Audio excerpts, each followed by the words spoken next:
¿Qué tal? Saludos, buenas noches de nuevo. Comenzamos Ágora en Canal 7 Televalencia tras repasar la actualidad informativa. Hoy dejamos la política de lado, nos centramos en un tema social que consideramos oportuno tratar esta noche en esta casa. Hablamos de las enfermedades raras. ¿Han oído hablar de ellas? ¿Qué es una enfermedad rara? ¿Está la sanidad pública preparada para tratar este tipo de enfermedades? Quédense con el dato. En Europa se considera que una enfermedad o desorden es raro cuando afecta a una de entre 2.000 personas. Existen más de 7.000 enfermedades raras en la actualidad. Afectan a 30 millones de ciudadanos europeos. ¿Qué ocurre en una familia cuando le diagnostican que tiene su hijo una enfermedad rara? Es el tema que esta noche queremos abordar, y además con un punto de optimismo, en Canal 7 Televalencia. Lo hacemos con profesionales y además con dos testimonios sobre enfermedades raras que seguro les van a interesar. No se pierdan hoy nuestra tertulia. Les presento, está esta noche con nosotros, es jefe clínico de pediatría del Hospital Universitario Dr. Peset de Valencia. Lleva también y dirige la consulta de dismorfología. Doctora Amparo Sánchez, buenas noches. Hola, buenas noches. Y bienvenida. Gracias. Mucho desconocimiento, decíamos, al respecto. En general, la sociedad sobre las enfermedades raras. Es normal que haya desconocimiento porque una enfermedad que tiene muy poca frecuencia en la población se desconoce. Entonces, hablar de la definición de enfermedad rara simplemente en la frecuencia, pues también es engañoso, porque estamos hablando de una frecuencia de 1 o 2.000, cuando en realidad probablemente hayan más casos sin diagnosticar, porque tampoco tenemos ni hemos tenido en los últimos años las herramientas necesarias para diagnosticarlo. Bienvenida, hay mucho que analizar esta noche. También está con nosotros profesional, logopeda, diplomada en Magisterio de Educación Especial y también equinoterapia. Hablaremos de esta técnica que ya se está utilizando. Ana Martínez, perdón. Buenas noches. Buenas noches. Y gracias por estar con nosotros. Es la terapeuta de Beatriz, una niña que, bueno, sus padres están aquí esta noche. Hablaremos de ella en particular. Ana, en general, un titular, le preguntaba yo a la doctora, desconocimiento de acuerdo, ¿no? También. Ajá. Mucho por hacer en este sentido. Mucho. Sobre todo lo que necesitamos es que se diagnostique pronto, que haya atención temprana, que estén atendidos y que haya una mejor evolución, pero cuanto antes intervenga, mejor será el pronóstico. Bueno, pues entonces, bienvenida también, Ana, y gracias por estar con nosotros. Hablamos de dos padres, hablamos de Beatriz Perelló, es madre de Beatriz, tiene tan solo 3 años y se le diagnosticó el síndrome de Phelan-McDermid. Beatriz, buenas noches. Buenas noches. Y gracias por estar con nosotros. A vosotros. ¿Cuándo se le detectó esta enfermedad a Beatriz? Alrededor de los 9 meses empezamos a detectar que no evolucionaba como correspondía.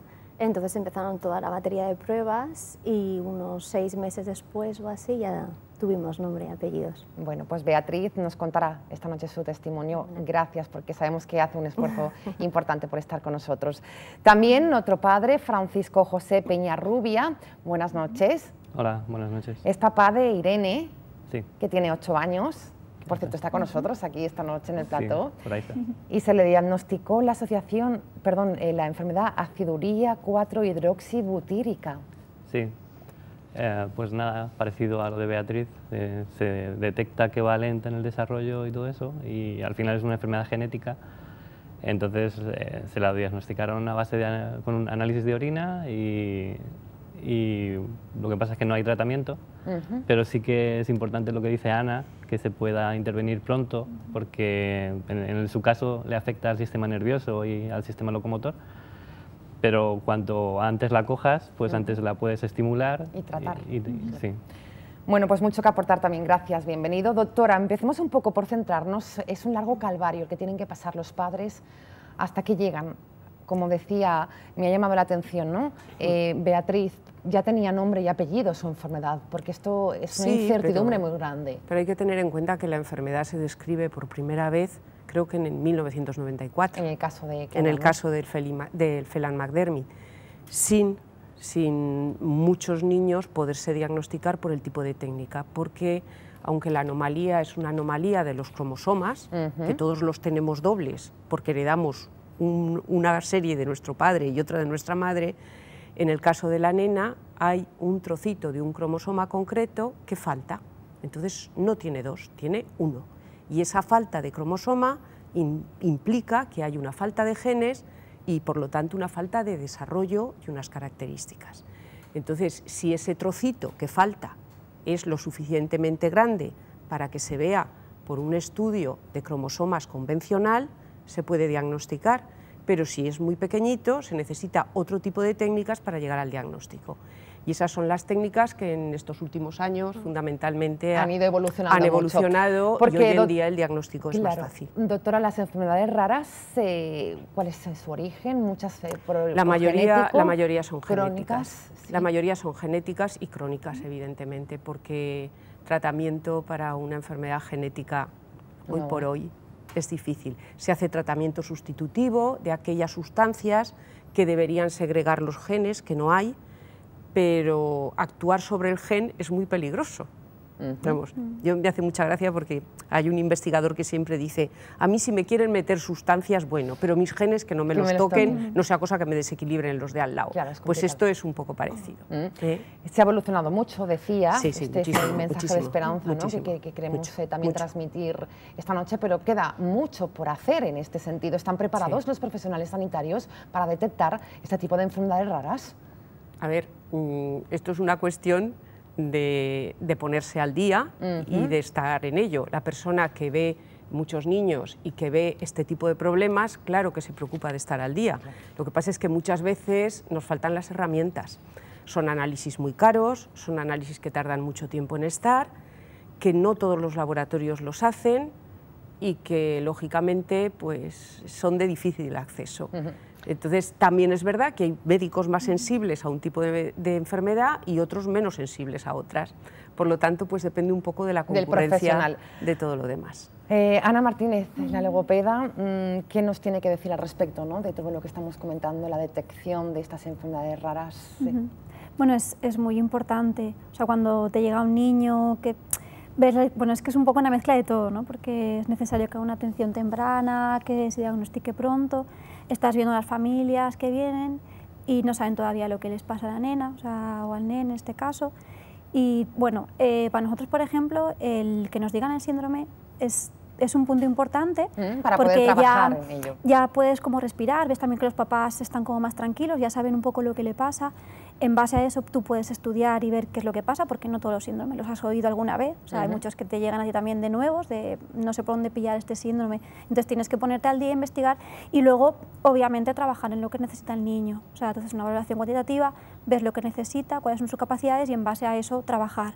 Entonces, cuanto antes se haga, pues un poco todo, ¿no? Mejor fluye. Beatriz, ¿cómo fue ese calvario hasta que llegó ese nombre y ese apellido, síndrome de Phelan-McDermid?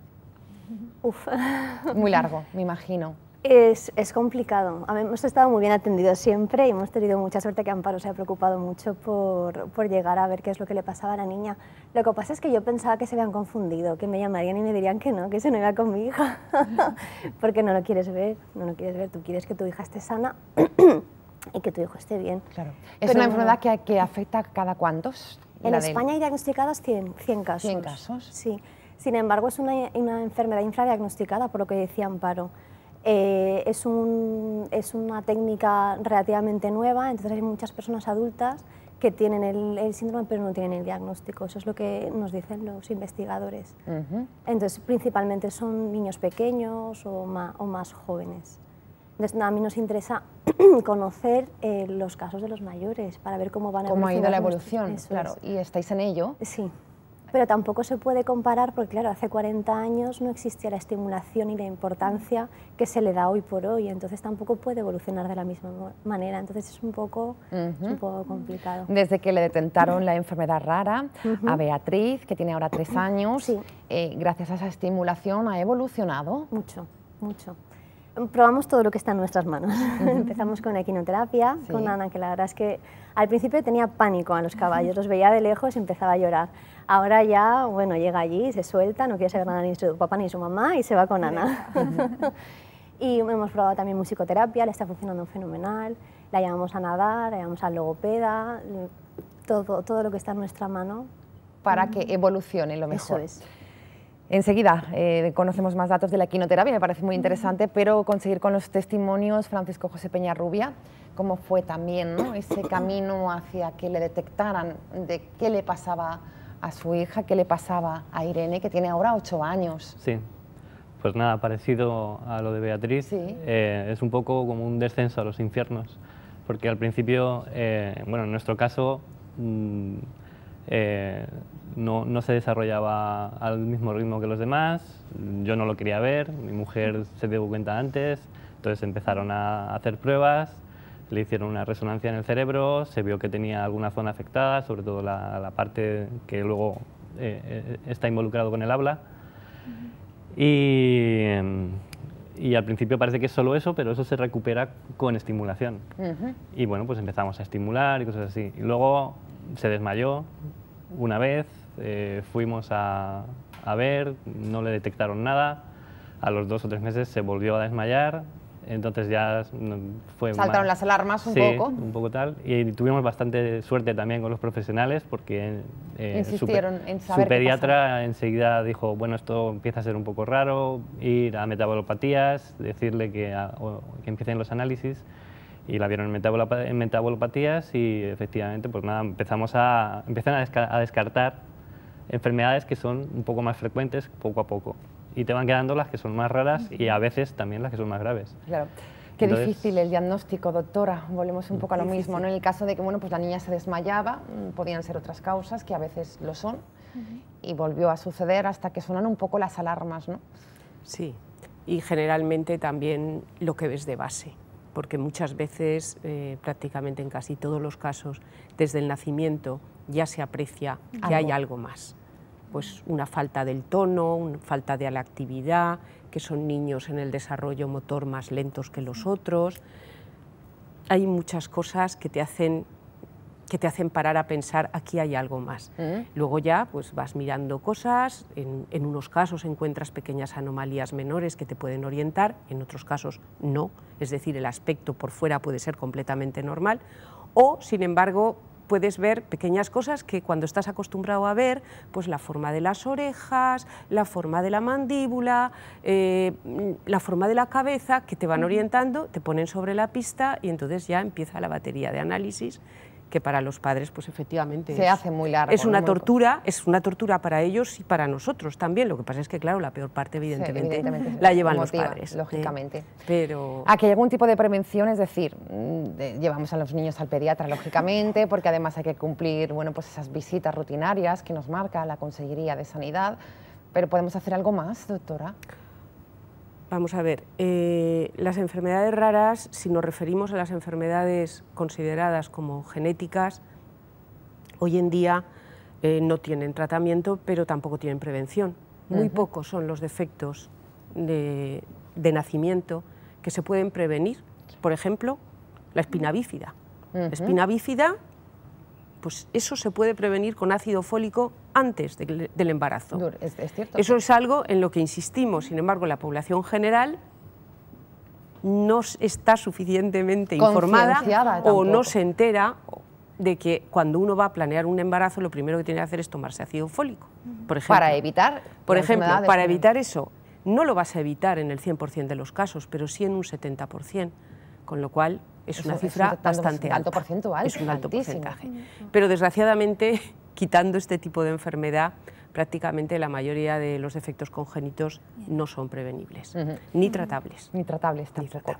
Hablamos de la equinoterapia, que también le está haciendo a Beatriz. ¿En qué consiste la equinoterapia? Bueno, la intervención asistida a caballo, equinoterapia, es una técnica que simplemente, bueno, consiste en realizar la actividad encima del caballo.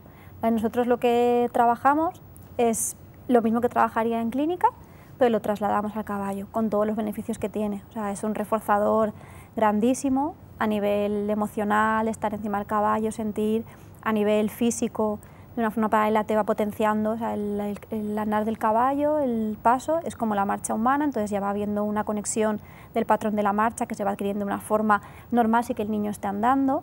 a nivel de equilibrio, se tienen muchísimas potenciales a nivel físico. Y luego yo, por ejemplo, traslado a la logopedia y a lo que es la pedagogía terapéutica, o sea, yo trabajo cosas como logopeda, temas de pedagogía, atención, memoria, concentración, encima de ella, con lo cual, claro, cualquier cosa que le hagas encima del caballo se potencia muchísimo, los aprendizajes se aceleran, básicamente es un gran reforzador. ¿Lleva Ana muchos niños con enfermedades raras? Pues es que aparte también trabajo en una clínica de neurorehabilitación, en Neural, y hay muchos casos de enfermedades raras. Hay, bueno, se encuentra de todo, ¿no? Desde nenes que simplemente han sido prematuros y tienen dificultades, pero sí que tenemos casos de enfermedades raras. También patologías más normales, más conocidas, ¿no? Pero sí que tenemos... Y en el caso de Irene, Francisco José, ¿qué terapia está tomando, se está llevando a cabo en el caso? Pues también equinoterapia. No, pero también la lleva Ana en la clínica esta, para la logopedia. Es una de las cosas que afectan, y básicamente todo lo que ha dicho también Beatriz, la hemos llevado a la piscina desde pequeña. Va a fisioterapia, va a logopedia, va a musicoterapia también, que también le encanta. Y en lugar de, bueno, todos los años también la llevamos a un sitio en el que hacen con animales cosas, que es eso, todo lo que sirva para activarla y para estimularla, todo fenomenal. Estupendo. Debe ser una prioridad de la salud pública, yo creo que es algo que lo tenemos claro, pero ¿lo es ahora mismo, doctora, las enfermedades raras? A ver, la palabra prioridad creo que es una forma de hablar. Si nos referimos como prioritario a algo que tiene que pasar por delante, yo como médico lo siento mucho, pero no tengo más que decir que no. No es una perdón, que no debe de ser. No debe ser. No debe de ser. A ver, una sanidad pública debe de atender la patología de la población que la sufra en mayor número. Correcto. Y luego, poco a poco, ir atendiendo lo demás. Eso es de sentido común. O sea, que prioritario no lo es. Lo que sí que debe, por supuesto, es contemplarlo y desarrollar el diagnóstico y el tratamiento de estas enfermedades. Lo que no se puede plantear es decir, esto que pase por delante de todo lo demás. No. Hay que tener un poquito de sentido común y decir, vamos a ver qué otras patologías se pueden evitar y se pueden tratar. ¿Están de acuerdo los padres con el argumento Ellos de la no doctora? estarán de acuerdo en su caso particular, claro, pero sí en el caso global. Un poquito. Eso de dar a cada uno a conocer su opinión, como lo ha vivido. Si somos realistas, hay 7.000 y en nuestro caso son 100 nada más. Es prácticamente imposible que todos los médicos que atienden a Beatriz conozcan el síndrome. A mí me da pena, porque muchas veces voy y les tengo que contar al médico, al profesional en qué consiste el síndrome, pero la realidad es que no lo pueden saber todo. Entonces vamos nosotros con nuestro dossier y les contamos, mira, esto es lo que puede afectar, y nada, y todos lo reciben fenomenal, lo agradecen, esa información, pero es que la realidad es que son muchos. Muchas enfermedades raras y pocos casos. Claro. Francisco José, ¿piensa lo mismo o está un poco en desacuerdo con la doctora? Un poquito, venga. No, en realidad no. No hay forma. No, es que además en la cuestión de los profesionales de la medicina, la verdad es que es verdad que pasa eso, que ellos no lo conocen, pero son los que más están por la labor, interés y los que más te van a ayudar al fin y al cabo. En realidad, esto de las enfermedades raras, supongo que tampoco es como todo lo demás. Fuera hay más desconocimiento que en el mundo de los médicos, y fuera quizá sea más la labor que estáis haciendo ahora vosotros de que se conozca y sobre, por ejemplo, en la educación, ¿no? Muchas veces yo he hablado con profesores, con amigos profesores, y lo que te dicen es que nosotros no estamos preparados. Y efectivamente, ya lo sé. Nosotros, como padres, tampoco estamos preparados. Pero lo primero es la voluntad. Claro, porque esta es la pregunta que tenemos ahora. Beatriz e Irene van al colegio, hacen una vida normal. ¿En qué punto estamos aquí en la educación? Bueno, Beatriz estaba yendo hasta hace nada a una escuela infantil. Sí, a una guardería. A una guardería. Como le toca por sus años. Eso es. Ordinaria, con otros niños que nos han atendido fenomenal, se han desvivido sin tener por qué hacerlo, porque Beatriz tiene una serie de necesidades especiales que ellas han cubierto. Ahora nos toca la escolarización, hemos tenido suerte y Beatriz se va a incorporar a un colegio ordinario con una aula específica. Eso quiere decir que va a ir a un aula que son 8 niños, con todos los recursos que ella necesita, y que se podrá integrar en con el resto de compañeros en la medida en la que sea posible. Bueno, pues a la hora del patio, a la hora de jugar, es decir, como y una algunas niña más. asignaturas en concreto. Ajá. Bueno, Sí. ¿ha sido complicado esto conseguir? Sí.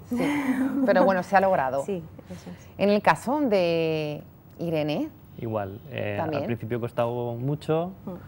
Están los caminos habituales que tienes que pasar, entonces tienes que ir a los que te orientan para que llegues a eso, vas, pero al final pues siempre te queda un poco la cosa si lo estás haciendo bien, si no. Al final hemos tenido suerte, estamos en un colegio encantados, fenomenal, en el que se está haciendo lo que ella dice, que se trata de incluir a los niños normales con los niños que tienen problemas. Y bueno, por nuestra parte fenomenal, porque Irene se encuentra muy bien con sus amigas y sus amigos, y parece que al contrario también hay traspaso de... Sí, lo que consigues es una clase en la que se interesan más por la gente, por cuidarla, por cuidar a otros, y son más abiertos, la verdad es que está muy bien. Importante esto, la integración educativa también, doctora. Sí, Ana. es súper importante. Claro, Yo creo que es porque esto también estimula al niño. Es que es necesario que haya inclusión, o sea, y que se sienta parte de todo y normalizarlo. Está claro que va a necesitar unos apoyos especiales y que va a necesitar más ayuda, pero tiene que estar con todos. Es más, los otros niños tienen que ver que hay otros niños diferentes, que tienen otras conductas y que tienen dificultades. Y la clave es normalizarlo, que no pasa nada, que tienes que trabajar con ese niño de una forma diferente. Faltan apoyos también a nivel educativo, porque sí que hay las específicas, tienen PT, tienen AL, pero hay veces que se quedan cortos los recursos y tienes que ir a un colegio muy, muy específico para que te pueda atender todo lo que necesita. Entonces, ahí sí que hay que trabajar un poquito más también. Sanidad, educación y la sociedad en sí, doctora, ¿cómo nos comportamos con las enfermedades raras? Nos queda mucho por hacer en esto también. Sí, porque entre otras cosas yo pienso que todos pensamos que a nosotros no nos va a tocar y de vez en cuando te toca. Entonces, la respuesta de las personas que han tenido ese problema o que lo han vivido de cerca es muy diferente a la persona que no le toca de cerca, evidentemente. Y luego también a veces es muy peligroso que la gente hable de lo que desconoce. Y yo como médico, y llevo 25 años dedicada a las enfermedades raras, considero que, que son muy desconocidas. Entonces pienso que personas que no las han tratado nunca todavía tienen mayor desconocimiento, pero sin embargo la gente se atreve a hablar, a opinar, incluso a dictar sentencias, y eso es muy peligroso. Peligroso. Eso es muy peligroso. ¿Y la sociedad, Beatriz, cómo nos comportamos en el día a día? Es duro por lo que dice Amparo. Nosotros hemos ido al parque. Beatriz ahora con 3 años está empezando a andar. Hace un año ibas al parque y la niña no andaba. ¿Y qué edad tiene tu hija? Ay, y no anda. Y tú, y una mirada que te hacen sentir culpable y tú dices, es que estoy haciendo lo posible y lo imposible para que mi hija ande. Claro. ¿Y qué vas a hacer? ¿Contarle la situación? ¿Todo el caso cada vez? No, tampoco es. Pero bueno, poco a poco el tema... ¿Se lleva mejor? Sí, sí, vas aprendiendo también a vivir con ello y también vas explicándolo, porque al fin y al cabo es una realidad, es una realidad. Lo que pasa es que Beatriz, por ejemplo, no tiene ningún rasgo, tú la ves y ya da el pego que digo yo. tiene una carita muy dulce y no tiene ningún rasgo físico que te haga pensar que tiene una enfermedad rara. Lo que pasa es que no se comunica, no habla, estamos empezando ahora con los pictogramas, cuando se frustra estira el pelo mucho.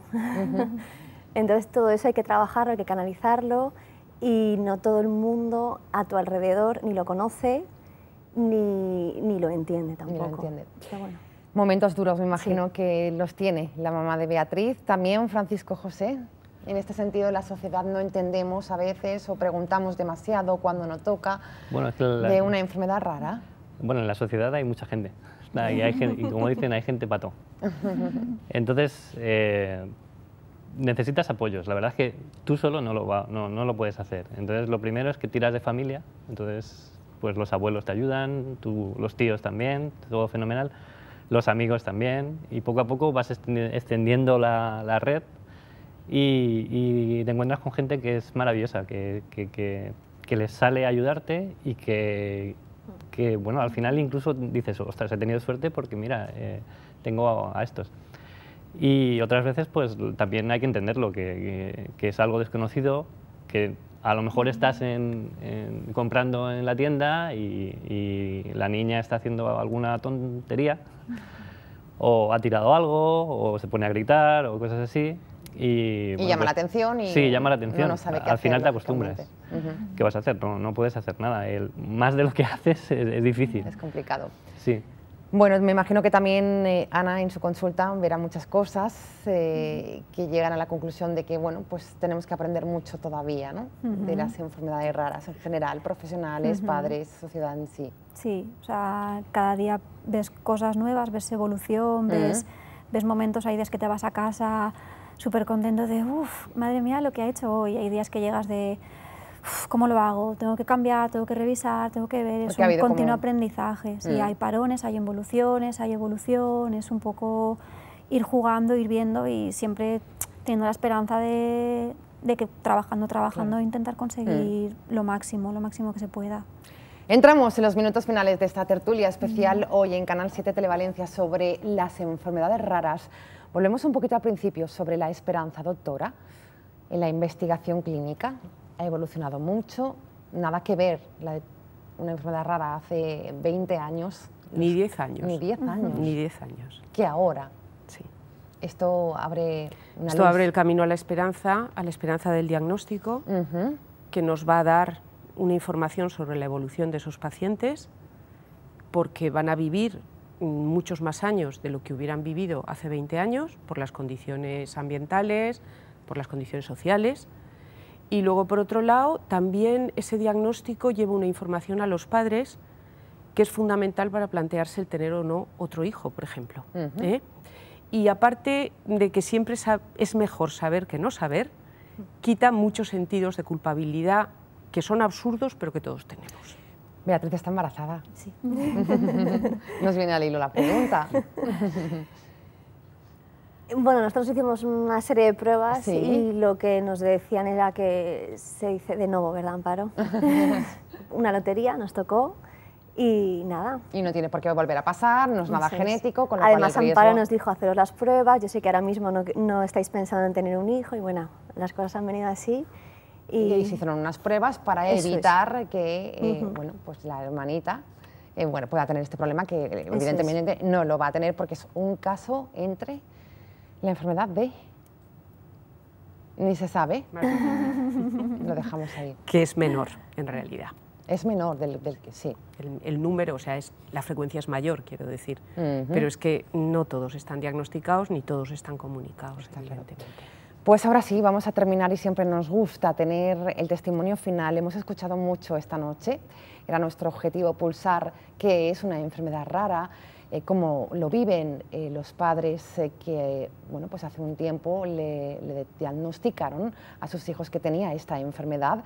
Vamos a empezar con el testimonio de Francisco José Peñarrubia, es el papá de Irene, que tiene aciduría 4-hidroxibutírica. ¿Cuál sería su mensaje final para ese ciudadano que nos está viendo, para la sociedad en general, como padre afectado? Como padre afectado, pues nada, en realidad no te queda otro remedio que pensar que te ha tocado la lotería, pero por el lado malo, y que tiene otras cosas que son muy buenas, que te vas a fijar más en lo que consigues poco a poco, que busques ayuda, tanto profesionales como otros padres que puedan estar en la misma situación. Eso es importantísimo. Busca asociaciones, vete a la Federación de Enfermedades Raras o otras cosas por el estilo, porque ayuda a encontrar a gente que está en tu misma posición.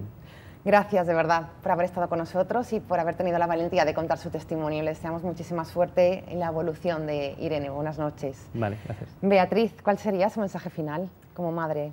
Para nosotros el diagnóstico fue muy duro, pero nos dio una bofetada, nos bajó a la realidad y de repente te das cuenta de lo que de verdad importa. O sea, te quita... no sé explicártelo, es como... Valoras de otra forma las cosas. Eso es, te das cuenta de lo realmente importante. Claro, entonces yo eso no lo cambio por nada del mundo. Y lo que estábamos comentando, que es muy importante también conocer a otra gente que está en la misma situación que tú, para contarlo, pero también seguir relacionándote con el resto de gente, con el resto de amigos que tenías. No aislarte. Eso tampoco. No, porque tienes mucho que aportar, ellos tienen mucho que aportarte y nosotros hemos aprendido mucho de nuestros amigos, nos han apoyado muchísimo y eso es fundamental. Muy bien. Beatriz, gracias también, de verdad te deseamos un feliz embarazo. Gracias. Buenas noches. Buenas noches. Doctora logopeda Ana Martínez, ¿cuál sería su mensaje final? Bueno, yo me gustaría que se reflejara, que quedara claro pues que las enfermedades raras existen, que nos puede tocar, que están cerca y bueno, desde mi punto de vista, pues intentar que haya un diagnóstico precoz posible y sobre todo atención temprana, que aunque no se sepa el diagnóstico que hay, si se ven ya signos y alertas, que se vaya y que se haga una intervención y luego ya aparecerá el diagnóstico, pero sobre todo yo lo que quiero proponer como persona que trabaja a nivel terapéutico es que la atención temprana es muy importante. Muy bien, pues muchísimas gracias también, Ana, buenas noches y enhorabuena por la labor que se realiza. Gracias. Doctora, su mensaje final, ¿cuál sería? Amparo Sanchís, jefe pues clínico. Yo daría un mensaje para la esperanza. ¿Sí? Hemos visto evolucionar en los últimos 5 años muchísimas formas de diagnóstico que nos van a permitir el diagnóstico, y si somos capaces de diagnosticar, seremos capaces de poner un tratamiento a la causa que lo produce. Mientras tanto, como bien dice Ana, lo fundamental es una intervención temprana, porque prácticamente todo este tipo de enfermedades en cierto modo son muy similares. Todas pueden tener un retraso global del desarrollo, un retraso del lenguaje, y esos puntos hay que activarlos inmediatamente. Si dentro de 5 años, pongamos 10, conseguimos un tratamiento causal, es decir, de la causa que lo produce, yo creo que se habrá avanzado muchísimo, muchísimo. Eso pasa por investigar, claro. Claro, por la investigación importantísima, y se recorta un error en tiempos de crisis. Esperemos que se solucione esto. Gracias, doctora, también buenas noches a los 4. Nosotros terminamos así hoy nuestra tertulia especial sobre enfermedades raras. Mañana les espero, como siempre, a la misma hora. Aquí en Canal 7 son las tertulias de Ágora. Buenas noches, gracias por estar ahí.